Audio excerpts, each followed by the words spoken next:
Шайбан әулеті әлсіреген уақытта Мәруеннахр билігін 1599 жылдан бастап 1785 жылға дейін жошының кіші балаларының бірі Тоқай Темірден тарайтын Аштарханиттер қолдарын алды. Аштарханиттер замандағы Бұхар хандығындағы аталық мансабы ханнан кейінгі бірінші орында болды.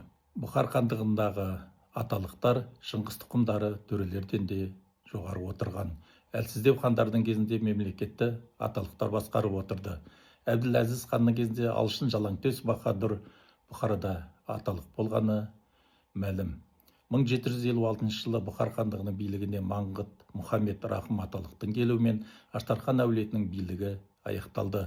Маңғыт аталықтар алғашқы кезеңде өз жандарында Аштарханиттердің жас сұлтандарын ұстап, мемлекетті солар арқылы басқарып отырғанымен кейін Даниял аталықтың баласы Шахмұраттың кезінде өздерін тікелей хан деп атай бастады.